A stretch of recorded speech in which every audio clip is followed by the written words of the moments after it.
Bro kabaddi league season 12. So இன்னொரு player ruled out ஆகியிருக்காரு. அது என்ன டீட்டெயில்ஸ் சொல்கிறேன். ஓவர்சீஸ் பிளேயர்ஸ்லாம் ஜாயின் பண்ண ஆரம்பிச்சிருக்காங்க. அந்த அப்டேட் இங்கே காத்துட்டு இருக்கு. டீம்ஸோட புது ஜெர்சி நியூஸும் இங்கே இருக்கு. அது மட்டும் இல்லாமல் தமிழ் தலைவாஸோட ஹெட் கோச் இப்போதைக்கு டீம் கூட ஜாயின் பண்ணியிருக்காரு. பட் அந்த பக்கம் சென்னை எஃப்சியோட ஹெட் கோச் டீம்ல இருந்து ரிலீவ் ஆயிருக்காரு. நம்ம தாத்தா ஓவன் கோயல் தான். அது மட்டும் இல்லாமல் ஏபிடி வில்லியர்ஸ் உட்பட பல லெஜெண்ட்ஸ் திரும்பவும் கிரிக்கெட் ஆட வந்திருக்காங்க. அந்த நியூஸும் இருக்கு. ஸோ இப்போ வாங்க வீடியோக்குள்ள போகலாம். சார் சார் ஒரு நிமிஷம் சார் ஒரு நிமிஷம் சார் ஒரே ஒரு 1 நிமிட்டுங்க. Hello every friends, 1 minute please. So friends, first நியூஸாக நான் சொல்ல போகிறது என்ன அப்படின்னு பார்த்தீங்கன்னா, world championship of legends 2025. Yes, இது வந்து பார்த்தீங்கன்னா ஒரு T20 போட்டி அப்படின்னு வச்சுக்கோங்களேன். ஜூலை 18, அதாவது இந்த வீடியோ நீங்கள் பார்க்குற நான் ரிலீஸ் பண்ணுற அன்னைக்கு ஸ்டார்ட் ஆகி ஆகஸ்ட் 2 வரைக்கும் இந்த டோர்னமெண்ட் நடக்கும் அப்படிங்கிறத சொல்லியிருக்காங்க. இதில் எந்தெந்த டீம் பார்ட்டிசிபேட் பண்ணுறாங்கன்னு பார்த்தீங்கன்னா மொத்தமாக 6 டீம் பார்ட்டிசிபேட் பண்ணுறாங்க. India champion, Pakistan champions, Australia champions, England champions, west Indies champions, south Africa champions.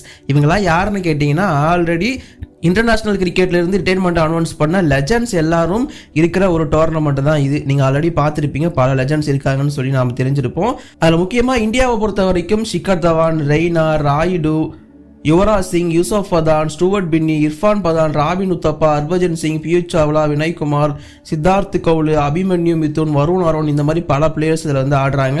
And south Africa டீமை பொறுத்த வரைக்கும் அங்கே ஏபிடி வில்லியர்ஸோட கம்பேக் இருக்கு. ஸோ அதற்காக தான் மெயினாக இந்த வீடியோ. ஏபிடி வில்லியர்ஸ் உள்ள வராரு, திரும்ப மிஸ்டர் 360 திரும்பவும் கிரிக்கெட்குள்ளே வராருங்கிறது பெரிய ஹாட் டாப்பிக்காக இருக்குது இப்போதைக்கு. ஸோ அவர் இந்த வேர்ல்டு சாம்பியன்ஷிப் ஆஃப் லெஜெண்ட்ஸ் 2025 ஆட போகிறாரு. எப்படி ஆட போகிறாரு, என்ன பண்ண போகிறாங்க வெயிட் பண்ணி பார்ப்போம். அதே மாதிரி இந்தியாவோட டீமும் ரொம்ப ஸ்ட்ராங்காக இருக்குது. யுவராஜ் சிங்கோட தலைமையின் கீழ் கலக்க காத்துட்டு இருக்காங்க. தலைவன் சின்ன தலை ரெய்னாலாம் ப்ராக்டிஸ்லாம் பண்ணிட்டு இருக்கிற வீடியோவில் ரீசெண்டாக ட்ரெண்டாக இருந்துச்சு, பார்த்துருப்பீங்க. அது எல்லாமே இதுக்காக தான். ஸோ எத்தனை பேர் எக்ஸைட்மெண்ட்டோட காத்துட்டு இருக்கீங்க, இல்லை எத்தனை பேர் இந்த மேட்சை பார்க்க போறீங்கிறத மறக்காம கீழே கமெண்ட் பண்ணுங்க. டெலிகாஸ்ட்டை பொறுத்த வரைக்கும் ஸ்டார் ஸ்போர்ட்ஸ் தான் டெலிகாஸ்ட் பண்ணுறாங்க. ஸோ ஸ்ட்ரீமிங் பிளாட்ஃபார்மை பொறுத்த வரைக்கும் ஃபேன் கோடு வந்து பண்ணுறாங்க. அதாவது மொபைல் ஸ்ட்ரீமிங்கை பொறுத்த வரைக்கும் ஃபேன் கோடு, டிவியை பொறுத்த வரைக்கும் ஸ்டார் ஸ்போர்ட்ஸ் அப்படின்னு இப்போதைக்கு சொல்லப்பட்டிருக்கு. அண்ட் தென் இப்போ முக்கியமான விஷயத்துக்குள்ள வர சென்னையின் எஃப்சி ரிலீஸ் பண்ணி விட்டாங்க ஹெட் கோச் ஓவன் கோயலை. எஸ், ஜூலை 17 அன்னைக்கு இந்த அப்டேட் அப்படிங்கிறது வந்துச்சு. So Chennaiyin FC and Owen Coyle mutually part ways வாங்கிக்கிறோம், அதாவது நாங்கள் மியூச்சுவலாக பிரிஞ்சுக்கிறோம்பா, எங்களுக்கு போதும் அப்படிங்கிற மாதிரி வெளியே வந்துட்டாங்க. ஆக்சுவலி பல ஃபேன்ஸ் எதிர்பார்த்த ஒரு டிசிஷனாக தான் இது இருந்திருக்கு. பல பேர் ஓவன் கோயல் மேலே மிஸ்டேக் இல்லை, அவர் இருக்கணும்னு சொன்னவங்களும் இருக்காங்க. பட் எக்கச்சக்க பேர் இல்லை ஓவன் கோயல் சரிப்பட்டு வர மாட்டாரு, அவுடேட்டட் ஆகிட்டாரு. ஆக்சுவலி உண்மையாக சொல்லணும்னா ஃபர்ஸ்ட் இருந்த தாத்தா Owen Coyle second time Chennai எஃப்சியை டேக் ஓவர் பண்ணும்போது இல்லைங்கிறது தான் உண்மை. டீமோட ஃபெயிலியரில் இது எல்லாமே தெரிஞ்சிருக்கும். சென்னை எஃப்சி தான் வந்து சாம்பியன் டீமாக இருந்தாங்க. இப்போ அந்த டீம் எங்கன்னே தெரியாத மாதிரி இருக்காங்க. ஸோ அதனால் இப்போதைக்கு நல்லா இப்போ அப்டேட்டடாக இருக்கிற கோச்சை அப்பாயின்ட் பண்ணுங்க அப்படிங்கிற மாதிரி தான் பல ஃபேன்ஸோட ஒப்பீனியனாக இருந்துச்சு. அதற்கு ஏற்ற மாதிரி இப்போதைக்கு சென்னை எஃப்சி இந்த டிசிஷனை வந்து ரொம்ப யோசிச்சு ரொம்ப கரெக்டாக தான் எடுத்திருக்காங்க அப்படின்னு தான் எல்லாருமே சொல்லிட்டு இருக்காங்க. இன்ஃபேக்ட் ஓவன் கோயலை ரிலீஸ் பண்ண போகிறாங்க அப்படிங்கிறது முன்னாடியே வந்துச்சு ஒரு நியூஸாக. பட் அதுக்கப்புறமா இல்லை அடுத்த வருஷத்துக்கும் அவர் தான் வந்து இருப்பாரு அப்படிங்கிற மாதிரியுமே திரும்பவும் சொல்லிட்டு இருந்தாங்க. பட் இருந்தாலும் இப்போதைக்கு கன்ஃபார்ம் பண்ணிட்டாங்க. சென்னை எஃப்சி வந்து இல்லை நாங்கள் ரிலீஸ் பண்ணி விட போகிறோம் அப்படிங்கிறத சொல்லிட்டாங்க. ஸோ சென்னை எஃப்சி ரிலீஸ் பண்ணதுனால இப்போதைக்கு ஓவன் கோயல் கிளம்பிட்டாரு. எஸ், இதுக்கப்புறமா சென்னை எஃப்சியில் ஓவன் கோயல் நீங்கள் பார்க்க முடியாதுங்கிறது தான் உண்மை. எத்தனை பேருக்கு இது நல்ல நியூஸாக தெரியுது? ஏன்னா இப்போதைக்கு ஓவன் கோயல் ரிலீஸ் பண்ணதுக்கு பல பேர் ஃபீல் பண்ணிட்டு இருக்காங்க, ஐயோ நல்ல கோச்சாச்சு அப்படின்னு சொல்லிட்டு. பட் எனக்கு இது கரெக்டான முடிவு அப்படிங்கிற மாதிரி தான் தோணுது. ஏன்னா டீமில் ஒரு சேஞ்ச் ஏற்படணும். அதனால் பிளேயர்ஸை இப்போதைக்கு மாற்றிட்டு இருக்காங்க சென்னை எஃப்சி.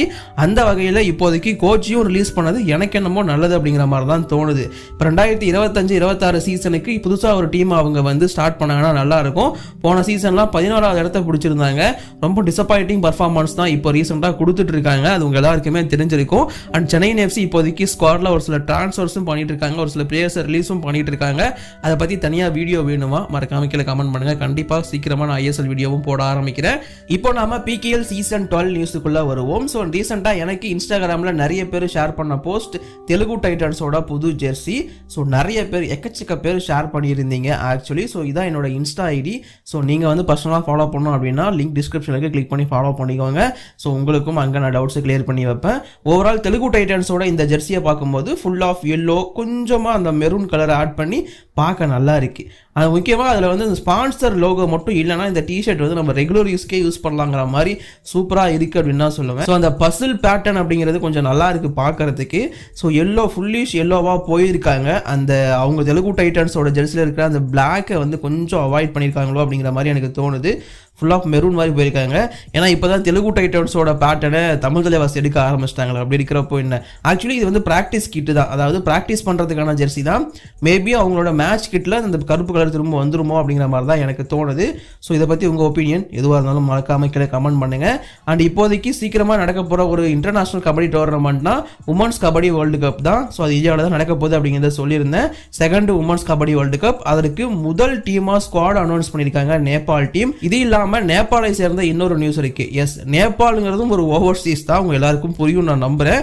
எஸ், இப்போதைக்கு நேபாளில் இருக்கிற கபடி பிளேயர்ஸ், பிகேயில் ஆட போற 2 கபடி பிளேயர்ஸ், ஒன்று வந்து பார்த்தீங்கன்னா ஹரியானா ஸ்டீலர்ஸோட கேன்சியம் மேகர், இன்னொருத்தர் தெலுங்கு டைட்டன்ஸோட கணேஷ் பார்க்கி. 2 பேருமே இப்போதைக்கு ப்ரீ சீசன் கேம்ப்ல ஜாயின் பண்ணிட்டாங்க. எஸ், தெலுங்கு டைட்டன்ஸுக்கு கணேஷ் வந்துட்டாரு, ஹரியானா ஸ்டீலர்ஸ்ல கேன்சியம் மேகர் ஆல்ரெடி இருக்காரு. ஸோ ஒட்டுமொத்தமாக 24 ஓவர்சீஸ் பிளேயர்ஸ் இந்த டோர்னமெண்ட்ல இருக்காங்க. அதில் 2 பேர் இப்போதைக்கு டீம்ஸ் கூட வந்து இப்போதைக்கு ஜாயின் பண்ணியிருக்காங்க. ஒரு நல்ல விஷயம். கூடிய சீக்கிரம் எல்லா பிளேயர்ஸும் வரணும். ஈரான் பிளேயர்ஸ் வந்து இந்த மந்த், அதாவது ஜூலை எண்டில் வந்துருவாங்க அப்படின்னு எக்ஸ்பெக்ட் பண்ணப்படுது. வெயிட் பண்ணி பார்ப்போம். அதுக்கப்புறமா யூமும்பா அப்டேட்குள்ள வருவோம். யூமும்பாவோட சன்னி அப்படிங்கிற ஒரு பிளேயர் இப்போதைக்கு ரிலீஸ் பண்ணி வெளியே அனுப்பப்பட்டிருக்கிறார். ரிலீஸ் பண்ணதுக்கான காரணம் என்னங்கிறது பர்டிகுலராக இன்னும் சொல்லப்படலை. அதாவது கிளப் இன்னும் ரிலீஸ் பண்ணல, இதனால தான் இவர் வெளியே போயிருக்காரு அப்படின்னு சொல்லிட்டு இன்ஜுரி அப்படின்னு சொல்லப்படுது. பட் எனக்கு இன்ஜுரி மாதிரி தெரியல, வேற ஏதோ காரணம் இருக்குன்னு நான் நினைக்கிறேன். ஸோ அதெல்லாம் வெயிட் பண்ணி பார்ப்போம். அதுக்கப்புறமா அப்டேட் வரும், அதை கொடுக்குறேன். இல்லாட்டி நம்ம பார்த்திபன் அங்கே இருக்காரு, அவர்கிட்ட முடிஞ்சால் கேட்டு சொல்கிறேன். அவர் சொன்னார்னா ஸோ அதை அடுத்த வீடியோ உங்களுக்கு அப்டேட் பண்ணுறேன்.